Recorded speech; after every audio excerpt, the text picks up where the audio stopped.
Hello প্রিয় শিক্ষার্থী বন্ধুরা, আশা করি সবাই আল্লাহর রহমতে অশেষ কৃপায় ভালো আছো। আজকে আমি তৃতীয় সপ্তাহের অ্যাসাইনমেন্টের বিষয় নিয়ে আলোচনা করব। সপ্তম শ্রেণী, তোমরা দেখতে পাচ্ছ সপ্তম শ্রেণী English subject, unit 6 lesson 1, unit 6 on leisure, lesson 1 a day in Jesus life, lesson 4 traveling by train 1, lesson 5 traveling by train 2. Assignment যেটা দিতে হবে, অ্যাসাইনমেন্টটা দেখো, read the lesson 1 on a day in Jesus life, page no 54, and make a daily routine accordingly for your own. Now try to follow your routine completely for the next 3 days without any gap. After 3 days, write on your note sheet / exercise books what you have really done for these 3 days and mention which portion of the routine you could not complete fully with practical reasons. Daily একটা রুটিনের উপরে তোমাদের assignment জমা দিতে হবে।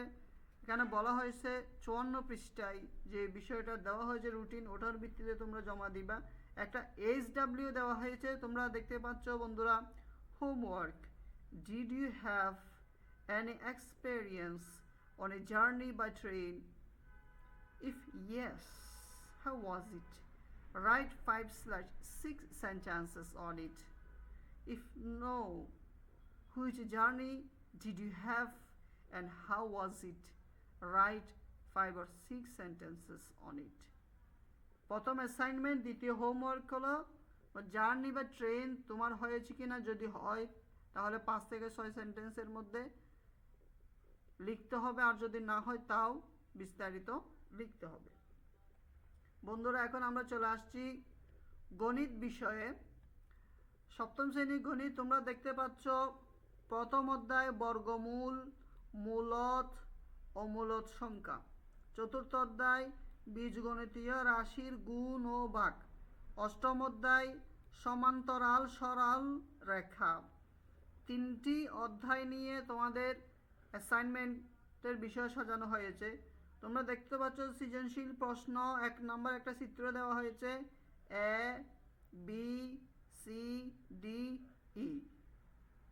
চিত্রে বলা হচ্ছে B A O C E রেখাদ্বয় পরস্পর সমান্তরাল।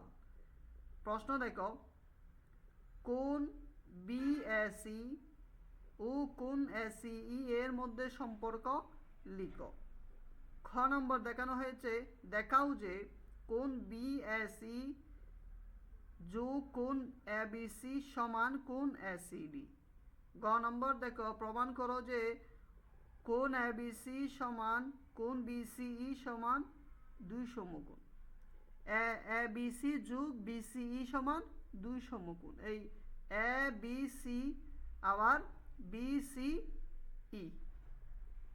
দুটি সমকোণ। 2 নম্বর প্রশ্ন দেখো, একটি ত্রিভুজের দুইটি বাহু এ সমান 3.2 সেন্টিমিটার, বি সমান 4.5 সেন্টিমিটার এবং কোণ বি সমান 30 ডিগ্রি। প্রশ্ন দেখো, কোণ বি এর সমান একটি কোণ আঁকো। খ নাম্বার, একটি ত্রিভুজ আঁকো যার 2 বাহু এ ও বি এবং এদের অন্তর্ভুক্ত কোণ বি এর সমান হয়। এমন একটি ত্রিভুজ আঁকো যার 2টি বাহু এ ও বি এবং কোণ বি এর বিপরীত বাহু এ হয়।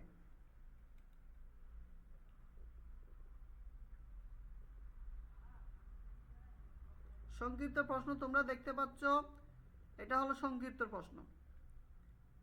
সংখ্যার এককের স্থানে কোন অঙ্ক থাকলে সংখ্যাটি পূর্ণবর্গ হবে না? 2 নম্বর প্রশ্ন দেখতে পাচ্ছ, ক এর বর্গ সংখ্যার একক স্থানে 6 থাকলে ক এর একক স্থানের অঙ্কটি কি হতে পারে? 2, 4, 3, 3, 6 সংখ্যাটি বর্গমূল অঙ্ক কত বিশিষ্ট অঙ্ক?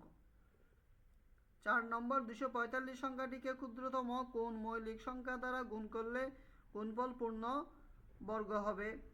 5 নম্বর সারি সংখ্যা এবং সারিতে শূন্য সংখ্যা সমান রেখে সাজালে 1800 জন শূন্য থেকে কতজনকে সরিয়ে রাখতে হবে? 6 নম্বর x ইকুয়াল -2 y ইকুয়াল 3 হলে 3x - 2y থেকে -2x - 3y এর বিয়োগফলের মান কত? 6 নম্বর গেছে। 7 নম্বর দেখো 7x - 3 এবং 7x + 5 এর গুণফল কত? 8 নম্বর দেখো 2a square - 7ab + 6b square কে 2a - 3b দ্বারা ভাগ করলে ভাগফল কত হবে?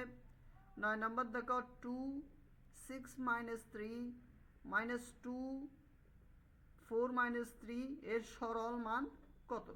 কেন তোমরা দেখতে পাচ্ছ first bracket, second bracket, third bracket আছে। 10 নম্বর প্রশ্ন দেখছো, x⁴ - 7x³ + 2x - 11 রাশিটির x³ এর সহগ থেকে ধ্রুবক পদের বিয়োগফলের মান কত? বন্ধুরা তোমরা দেখতে পাচ্ছ সপ্তম শ্রেণী বিজ্ঞান বিষয়ে প্রথম 2টি সৃজনশীল, 2টি সৃজনশীল এবং সংক্ষিপ্ত প্রশ্ন 10টি দেওয়া হয়েছে। এই সৃজনশীল এবং সংক্ষিপ্ত প্রশ্ন তোমাদের জন্য অ্যাসাইনমেন্ট হিসেবে পরিগণিত হবে। হ্যালো বন্ধুরা, তোমরা দেখতে পাচ্ছ আমি এখন চলে আসছি সপ্তম শ্রেণী কৃষি শিক্ষাতে। কৃষি শিক্ষায় তোমাদের প্রথম অধ্যায় কৃষি ও আমদানি সংস্কৃতি, দ্বিতীয় অধ্যায় কৃষি প্রযুক্তি, কৃষি প্রযুক্তিতে পানি সেচের প্রয়োজনীয়তা, কার্যকারিতা, সেচ পদ্ধতি, তৃতীয় অধ্যায় আছে কৃষি উপকরণ, উদ্ভিদের পুষ্টি উপাদানের কাজ। এইগুলোর উপর ভিত্তি করে অ্যাসাইনমেন্ট করা হয়েছে। দেখো ক একের ক বলা হচ্ছে বাংলাদেশের মানুষকে মাছে ভাতে বাঙালি বলা হয় কেন? খ একটি সমাজ গঠন করতে কৃষি কিভাবে ভূমিকা পালন করে? গ কিভাবে সেচের পানি অপচয় হয়? ফল গাছের গোড়ায় এবং শাকসবজির ক্ষেতে কোন কোন পদ্ধতিতে সেচ দেওয়া হয়? রুট শতক ও সায়ন বলতে কি বুঝো? ঘ নম্বর 2টি সবুজ সারের নাম লিখো। এরপর দেখে একটা সৃজনশীল প্রশ্ন দেওয়া হয়েছে, সিয়াম তার বাড়িতে মরিচ গাছ চাষ করে। মরিচ গাছগুলো বাড়ার সাথে সাথে গাছের পাতার রং বিবর্ণ হয়ে সমগ্র পাতায় ছড়িয়ে পড়ে। এই অবস্থা দেখে সিয়ামের চাচা পরিমিত মাত্রায় সার প্রয়োগের পরামর্শ দেন। ক সিয়ামের টবে কোন পুষ্টি উপকরণের অভাব ঘটেছে ব্যাখ্যা করো। খ সিয়ামের চাচার পরামর্শ মূল্যায়ন করো। বন্ধুরা কৃষিতে আর কিছু বিষয় রয়েছে। কৃষিতে এটা শুধু সৃজনশীলের 2টা প্রশ্ন দেওয়া হয়েছে, একটা সংক্ষিপ্ত প্রশ্ন আর একটা সৃজনশীল প্রশ্ন, কৃষি অ্যাসাইনমেন্ট। আমরা এটার পর চলে যাচ্ছি গার্হস্থ্য বিজ্ঞান। গার্হস্থ্য বিজ্ঞানে তারা প্রথম অধ্যায়ে গৃহ ব্যবস্থাপনার স্তর ও সম্পদ, এখানে একটি 3টা প্রশ্ন দিয়েছেন। সম্পদের বৈশিষ্ট্য অনুযায়ী তোমার পরিবারের সম্পদগুলো চিহ্নিত করো। অর্থ দিয়ে কোন কোন কাজগুলো করা যায় ব্যাখ্যা করো। তোমার ঘর পরিবারটি পরিচ্ছন্ন রাখার ক্ষেত্রে কাজ সহজকরণের কোন কলা কৌশলগুলো অবলম্বন করতে হবে উল্লেখ করো। 2 নম্বর অধ্যায় অর্থাৎ গৃহ সামগ্রী ক্রয়, এখানে একটা সৃজনশীল প্রশ্ন দেওয়া হয়েছে। করিম সাহেব তাড়াহুড়া করে লেখাপড়ার সামগ্রী ক্রয়ের জন্য বাজারে গেলেন। বাজার থেকে নিজে চিন্তা করে প্রয়োজনীয় সামগ্রী ক্রয় করে আনলেন। বাড়িতে আসার পর তার ছেলে স্কেল চাইলে তিনি স্কেল দিতে অসমর্থ হন। তাছাড়া তিনি যে কোম্পানির কলম চেয়েছিলেন তা না দিয়ে বিক্রেতা তাকে নকল কোম্পানির কলম দেন। কলম ফেরত দিতে গেলে বিক্রেতা তা ফেরত নিতে অস্বীকৃতি জানান। প্রশ্ন দেখো, করিম সাহেব ক্রয়ের কোন নীতি অনুসরণ করেননি বলে তুমি মনে করো? ব্যাখ্যা করো। কলম কিনতে গিয়ে ভোক্তার অধিকার ক্ষুণ্ণ হয়েছে, বিশ্লেষণ করো।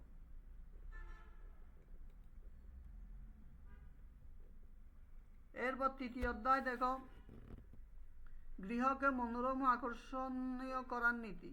গৃহসজ্জার শিল্পনীতি অনুসরণে 5টি চিত্র অঙ্কন করে উজ্জ্বল রঙের প্রয়োগ দেখাও।